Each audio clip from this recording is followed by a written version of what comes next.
آٹھویں صفت جو جماعت کے اندر بڑی پختہ طور پر پیدا ہو جانی چاہیے وہ رضاکارانہ خدمت کی روح ہے۔ قرآن کریم اپنے پہلے غلبہ کے دور میں تو شاید ایک زمانے تک کچھ عرصے تک 100% رضاکارانہ خدمت سے کام لے رہا تھا۔ نبی کریم صلی اللہ علیہ وسلم کی زندگی میں قربانی لی ہجرت کی مثلا مکہ سے، تو سارے اموال، ساری غیر منقولہ جائیدادیں مکے میں چھوڑ آئے تھے۔ ایک دھیلے کا مطالبہ نہیں کیا۔ جب مدینہ والوں نے نبی اکرم صلی اللہ علیہ وسلم کی نصیحت کے بعد ان کو یہ کہا کہ ہم اپنے اموال کو تقسیم کر دیتے ہیں، آدھے تم لے لو آدھے ہم لیں گے، انہوں نے لینے سے انکار کر دیا۔ انہوں نے کہا کہ جو ثواب اس قربانی کا ہمیں رب کی طرف سے ملے گا وہ تمہارے نصف اموال سے کہیں زیادہ ہے، اور ہمیں وہ زیادہ محبوب ہے، ہم تمہارے اموال نہیں لیتے۔ پھر خدا تعالی نے برکت ڈالی اور ان کو اس دنیا میں بھی دیا، لیکن یہ سب رضاکارانہ قربانی تھی نا، اموال کو قربان کر دی۔ جہاد میں جاتے تھے، نہ کھانے کا خرچ، نہ وردی کا خرچ، نہ ہتھیار کا خرچ، نہ سواری کا خرچ۔ اونٹ تھا تو اونٹ پہ سوار ہو گئے، گھوڑا تھا تو گھوڑے پہ سوار ہو گئے، ورنہ اپنی راتوں کو استعمال کیے، پیدل جا پہنچے۔ سارا کام رضاکارانہ۔ اس قسم کی رضاکارانہ خدمت کی دنیا میں کئی مثال نہیں ملے گی آپ کو۔ ایک لمبا عرصہ اپنے قریباً سارے اموال کو، اپنی اوقات کو، اپنی جانوں کو، اپنی عزتوں کو قربان کرتے رہے، اور اس کے بدلہ میں دنیا کی کسی چیز کا مطالبہ نہیں کیا، اور اپنے رب کی رضا پر راضی رہے اور خوش رہے، اور اپنے آپ کو کامیاب اور امیر اور باعزت اور صاحب اقتدار سمجھتے رہے، کیونکہ خدا کی نگاہ میں انہوں نے اپنے لیے پیار دیکھا تھا، اور اس پر ہر چیز کو قربان کرنے کے لیے وہ تیار ہو گئے۔ رضاکارانہ خدمت سے اسلام اس وقت پھیلا۔ اب بعد میں ساری دنیا میں جو اسلام پھیلا ہے، کون سے پیٹ مربی وہاں بھیجے گئے تھے؟ کوئی نہیں۔ اپنے خرچ پر جاتے تھے، اللہ تعالیٰ فضل کرتا تھا، انہیں دنیا بھی دے دیتا تھا، لیکن بیت المال سے کوئی مطالبہ نہیں کرتے تھے۔ کوئی چین جا رہا ہے، کوئی فجی کے جزائر میں جا رہا ہے، کوئی انڈونیشیا جا رہا ہے، کوئی افریقہ کے جنگلوں میں جا رہا ہے، اور خلیفۃ المسلمین اس وقت وہ بادشاہ تھے، لیکن بہرحال برسر اقتدار ایک حکومت تھی، اور اللہ تعالیٰ نے اس کی بڑی شان اور بڑے اموال ان کو عطا کیے تھے، لیکن خلیفۃ المسلمین کو، خلیفہ وقت کو، بادشاہ وقت کو وہ اس وقت یہ نہیں لکھا کرتے تھے کہ ہم افریقہ کے جنگلوں میں کام کر رہے ہیں، ہمارا وظیفہ مقرر کیا جائے۔ اللہ انہیں اس دنیا میں بھی بدلہ دے دیتا تھا۔ ایک بزرگ افریقہ میں گئے جنگلوں میں، اور انہوں نے جا کے اسلام کی تبلیغ کی عام رنگ میں، کوئی شخص، کوئی قبیلہ ان کی طرف متوجہ نہیں ہوا۔ معلوم ہوتا ہے اللہ تعالیٰ ان کو کوئی سبق سکھانا چاہتا تھا۔ خدا کی شان نرالی ہے، کل یوم ہو فی شان۔ وہ مایوس ہو گئے ان حبشی اقوام سے، اور ان کا میں نے تو اپنی زندگی کا وقت ضائع کر رہا ہوں، میں جا کے ایک وہ سینیگال کے نام سے، اس وقت نقشہ تو غالباً یہ نہیں تھا لیکن اسی نام سے مشہور تھا، اور وہ دریا بھی ہے ایک بہت بڑا، اور اس میں دریا میں بھی چھوٹے چھوٹے جزیرے ہوتے ہیں، ایک بہت بڑا کئی میل کا ایک جزیرہ تھا۔ ان کا میں نے اپنا وقت ضائع کیا ان لوگوں میں، تبلیغ کے لیے سنتے نہیں، اور میں وہاں جا کے بیٹھتا ہوں، خدا کی عبادت میں مشہور ہوتا ہوں۔ بڑے بزرگ تھے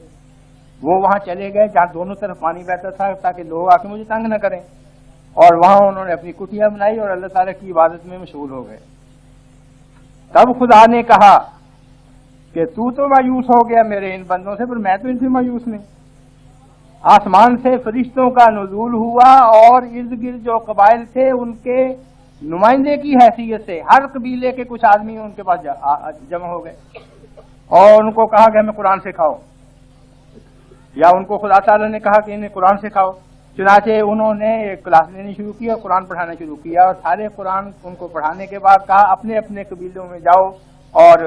تعلیم دو قرآن کی۔ پھر وہ اپنے قبیلوں میں گئے اور وہ سارے قبیلے مسلمان ہو گئے یا ان کی اکثریت مسلمان ہو گئی، اور سب قبائل نے مل کے ان کو کہا کہ آپ ہمارے بادشاہ بھی بن جائیں، اور ان کو اپنا بادشاہ بنا دیا، اور کئی نسلوں تک ان کی حکومت قائم رہی، اور وہ دور جو ہے وہ سالکین بادشاہوں کے دور کے نام سے تاریخ میں یاد کیا جاتا ہے۔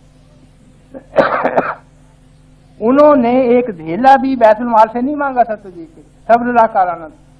گو اللہ تعالیٰ کا فضل تھا کہ اس نے بادشاہت بھی دے دی، لیکن وہ بادشاہت کے متمنی نہیں تھے،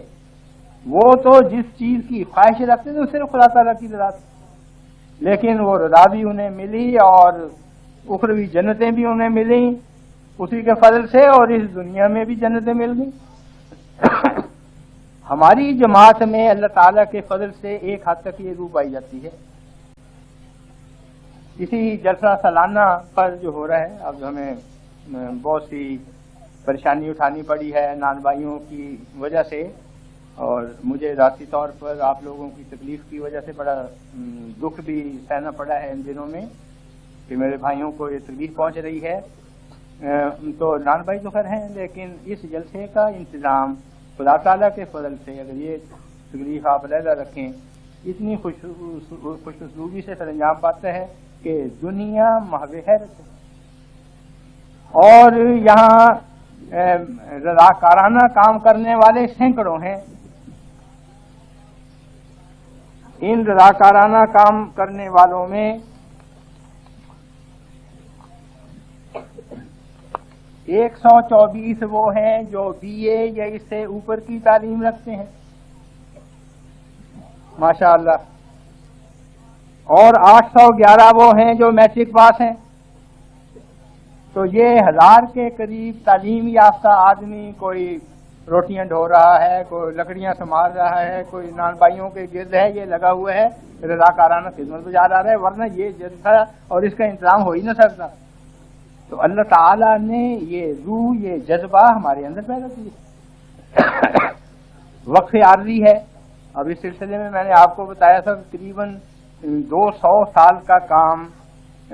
وقت کے لحاظ سے ہمارے واقفین عارضی کر چکے ہیں۔ یعنی اگر ایک آدمی 200 سال جتنا کام کرتا اتنا کام ہو چکا ہے، ایک آدمی 24 گھنٹے 200 سال کام کرتا رہتا اتنا کام انہوں نے کر دیا۔ سب مفت اپنے خرچ پہ جاتے ہیں، اپنے ہاتھ سے روٹی پکاتے ہیں۔ بعض احباب نے کمزوری بھی دکھائی ہے لیکن ان کا وہ اثر نہیں ہوا، اور جنہوں نے ہمت سے کام لیا اللہ تعالیٰ نے ان کی نہ صرف یہ کہ صحت خراب نہیں ہوئی بلکہ جو خراب صحت لے کے گئے تھے ان کی صحتیں اچھی ہو گئیں۔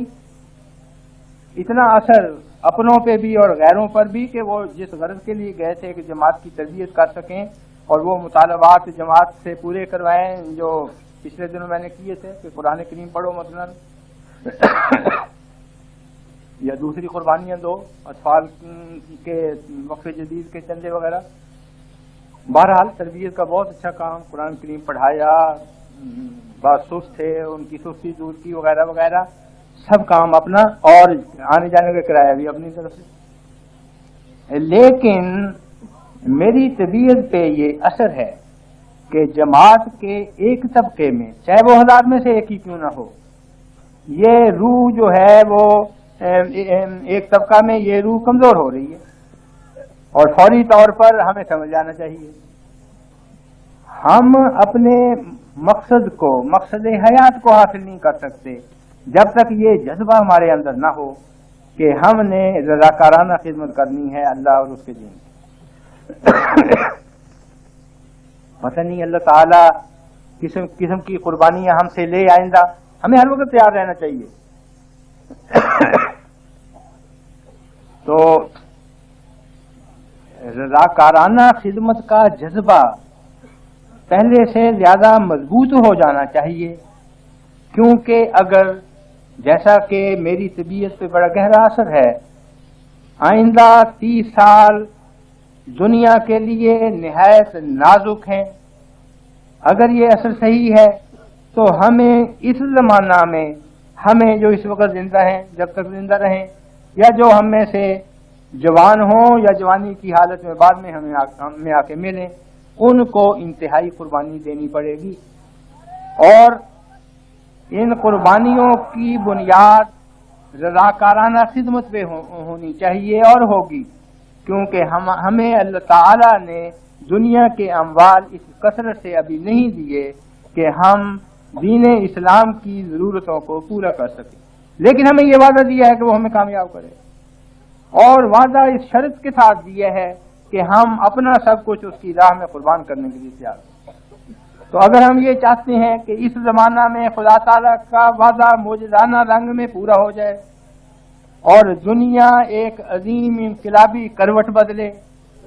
اور وہ جو آج اس چیز کو ناممکن سمجھتے ہیں کم از کم یہ سمجھنے لگیں کہ واقعہ میں دنیا میں اسلام کے حق میں ایک انقلاب عظیم برپا ہو رہا ہے۔ اگر ایسا ہم چاہتے ہیں کہ ہو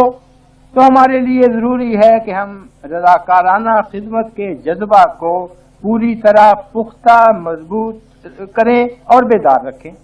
اور جس وقت بھی آواز ہمارے کان میں پہنچے ہمیں سوچنے کی ضرورت نہ پڑے، ہمارے دل اور ہمارے دماغ اور ہماری روح نے پہلے ہی فیصلہ کر لیا ہو کہ اس آواز پر لبیک کہتے ہوئے ہم